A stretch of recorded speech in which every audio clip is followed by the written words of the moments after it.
তো এই জন্য এই সংশোধনীটা আদালত কর্তৃক বাতিল হওয়া প্রয়োজন ছিল, যাতে করে ভবিষ্যতে এই ধরনের জনবিরোধী সংবিধান সংশোধনী আর না হয় এবং সংসদ সতর্ক থাকে সংশোধনী করার ব্যাপারে, যে সংশোধনীর মাধ্যমে যাতে জনগণের অধিকার, জনগণের আকাঙ্ক্ষা, জনগণের যে গণতান্ত্রিক আকাঙ্ক্ষা আছে সেটাকে যাতে নস্যাৎ না করা যায়। তো এখন এটার আবার শুনানি শুরু হয়েছে, যেটা আমি বলছিলাম আমরা আনন্দিত যে এবার এই বিষয়টা আপিল বিভাগে শুনানি আমরা আশা করছি শেষ হবে, জুলাইয়ের মধ্যেই শেষ হবে এবং এই ব্যাপারে আপিল বিভাগ থেকে একটা রায় পাওয়া যাবে। কারণ আমাদের আগের রায় তো হাইকোর্ট বিভাগের ছিল এবং এটার একটা চূড়ান্ত, দেশের সর্বোচ্চ আদালত থেকে আপিল বিভাগ থেকে এটার একটা চূড়ান্ত নিষ্পত্তি প্রয়োজন ছিল দেশের জনগণের স্বার্থে, দেশের স্বার্থে। তো সেটা এবার আমরা আশা করছি এই শুনানির মাধ্যমে হবে। সে কারণে এটা যে আজকে শুনানি শুরু হয়েছে এতে আমরা খুব আনন্দিত এবং উৎসাহিত। আমরা মূলত প্রথমত আপনার প্রশ্নে, আমার শুনানি আমি কালকেই হয়তো শেষ করব, কিন্তু এখানে আরো অনেকগুলো পক্ষ আছে, সরকার আছে, অনেকে যুক্ত হয়েছেন শুনানিতে।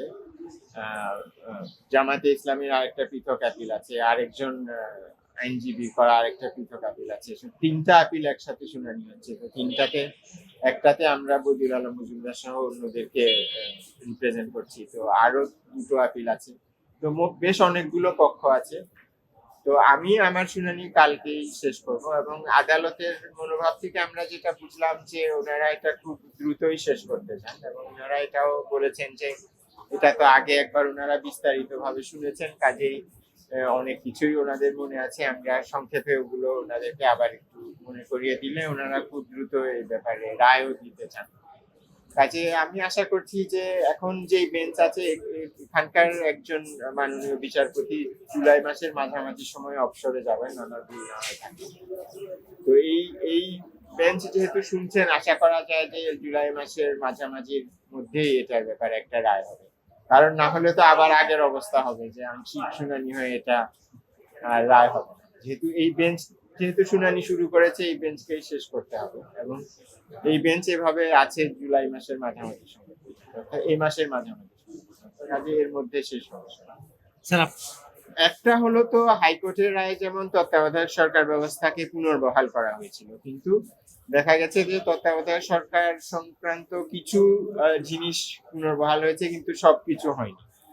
তো সেটা আপিল বিভাগের রায়ের মাধ্যমে সংশোধিত হতে পারে। আরেকটা যেটা আমি সাবমিশন হাইকোর্ট বিভাগেও করেছিলাম, আগের আপিল বিভাগের শুনানিতেও করেছিলাম, যে পঞ্চদশ সংশোধনী সম্পূর্ণটাই একটা অবৈধ সংশোধনী। এটা যে সমস্ত সাংবিধানিক প্রক্রিয়া অনুসরণ করে সংবিধান সংশোধন করা উচিত সেগুলো করা হয়নি এবং এটাতে এত বেশি জনবিরোধী বিষয় আছে যে দেশের জনগণের স্বার্থে এটা পুরোটাই বাতিল হওয়া উচিত।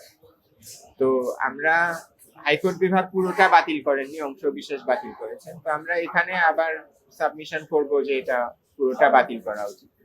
তবে পুরোটা বাতিল করলে হয়তো কিছু সমস্যার সৃষ্টি হতে পারে, সেক্ষেত্রে যেগুলোর ব্যাপারে সমস্যার সৃষ্টি হয় সেগুলোর ব্যাপারে আদালত সুরক্ষা দিতে পারেন, সেগুলো আমরা বলবো। তো আমরা মোটামুটি কি কারণে পঞ্চদশ সংশোধনী অসাংবিধানিক এগুলো আজকে বলেছি, আর এটা বাতিল করার ফলাফল কি হতে পারে সেটা আমরা হয়তো কালকে আদালতে বলতে পারি এবং সবশেষে আমরা কি আদালতের কাছে চাই সেটা আমরা কালকে